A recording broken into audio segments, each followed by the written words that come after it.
something else. She's something else, friend. She is. We are back, guys, and we are just loving it. I'm still here with Anita Lee. Hey, girl. Hey. Hey, TikTok. Now Hey, that everybody. as we have already addressed the elephant in the room, we are now on love hate. Ooh. We're not speaking her name, honey. We gonna speak of that name, honey. Ooh. Go ahead and give me that envelope right there. Okay. We are now gonna tap into those that are midnight ballerinas.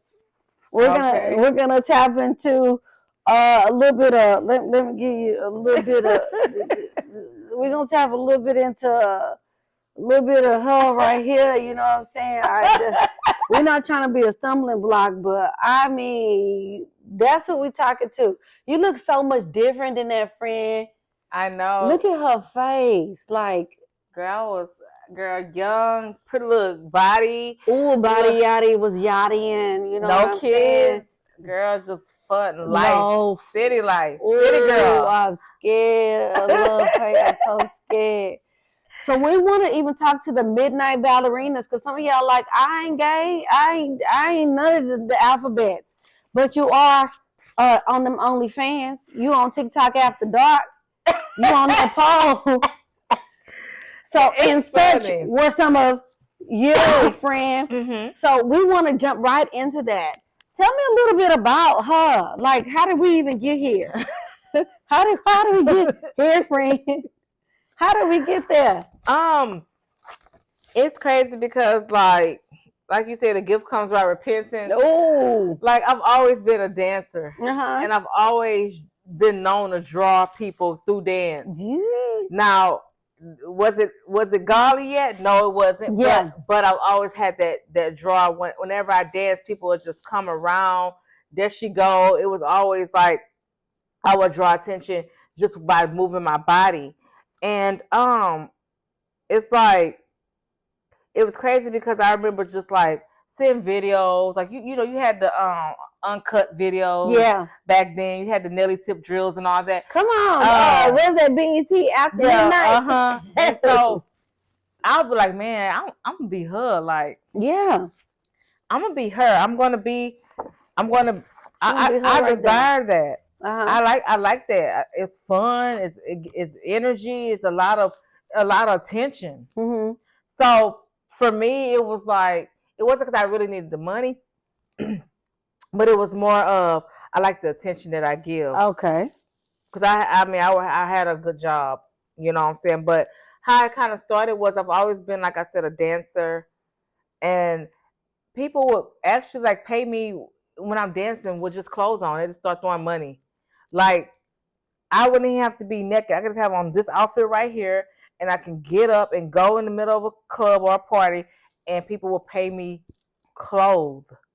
Wow. So I was like, man, y'all paying me with clothes on. Let me see what that money do. I can show you. I can give you something to pay for. Mm-hmm. And so how it kind of started was, I was at a club, going to see some dancers. Okay.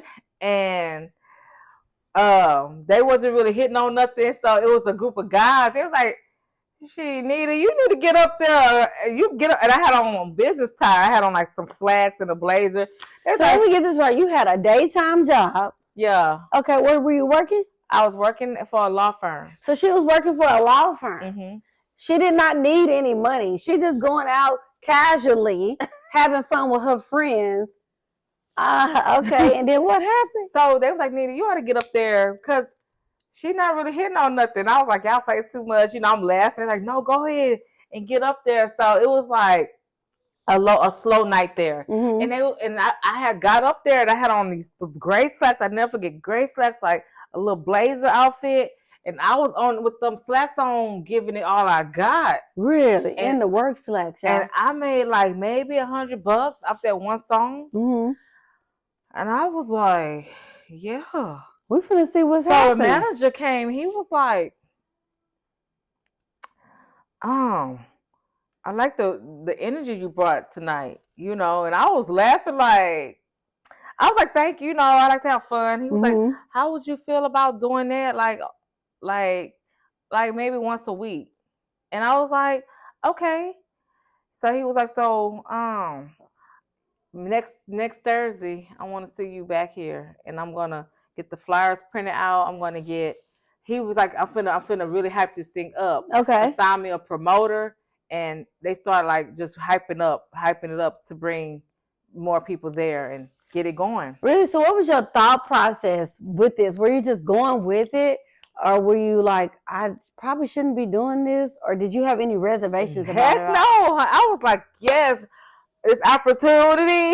I was like, this is it. I was like, I've been waiting on this. Like, I mean, I'm in Houston. I'm about to. I mean, they're gonna make this thing happen, and it was just fell into my lap. Really? What was the name of the club? Do you remember? It's not even open no more, but it was over our Veterans Memorial. It's Okay. I've danced at different venues, but that one was on the north side, Okay. our Veterans Memorial. I want to say it was named Bronzels, I think. Okay. Something like that. So, girl, I'm talking to my sister. I'm like, I came back. We stayed together at the time. I said, they want me to start dancing there. Whoop-de-woo. She's like, okay, we got to get you some outfits. She kind of had more insight on the outfits and all. I'm like, okay. She's like, what's your name going to be? Oh, and I was like, Love Hate. Where did Love Hate come from? So it was a song by Dru Hill, and it's called Love Hate. And like it just sounds really good. I just really liked it. But insert Dru Hill. Okay. And so they say you can love me, you can hate me, or whatever. And for me, I felt like that it's like either you're gonna love me or you're gonna hate me. Yeah. Or at the end of the day, you'll end up loving me or hating me. So it was kind of like once you encounter me, you're gonna love me. It's either one of the two. Right. Yeah. Okay. So I came with that. So I went back to the manager. I was like, he's like, got your name? I was like, yeah, I love hate. He was like, oh, that's different. He was like, I'm thinking strawberry or hypnotic. You gotta do liquors, hypnotic or you know what I'm saying, passion fruit or something. I wasn't no foods, I wasn't no drinks. I was love hate. Just love hate, that's it. You don't get love hate. And that's how she was birthed through a Dru Hill song. Really? So when you were on the stages, do you feel like there was a root of rejection in you to where you wanted the attention of those men?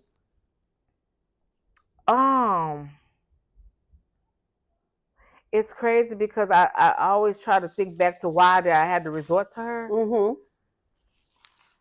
I'm sure the root was rejection somewhere, and maybe as a child, but in that particular part of my life, I felt like I was confident. Okay. You're gonna look at me. Yeah, like look at me. It was like I guess attention. Okay. I like the attention, and I like just being able to be her. Could you do it sober, or did you need drugs, alcohol, anything? I was completely sober. Okay. Never did any alcohol. Never had to take any Skittles or snort powder, anything. It was like a spirit invocation. Yeah. So you feel like you had to get invoked. Like did something come over you? Something comes over me. Really? And how did that feel? Or did that happen every time you go up there? It happened every time. Sometimes I can just be, but when it came time to be on stage, it's like I have an anxiety before I go out there. But you know how they say when you preach, I feel my help coming on. I couldn't just be her until that showed up. What do you think that was? It was a spirit, a demon. A demon? A seducing demon. Seducer, to be exact. That's the name of the spirit. Oh, tell us a little bit more about seducer, she said. So seducer. Wait. We're going to go to part 2. Love Hate, stripping, and she's telling you that in order for her to become her, she had to be induced with seducer.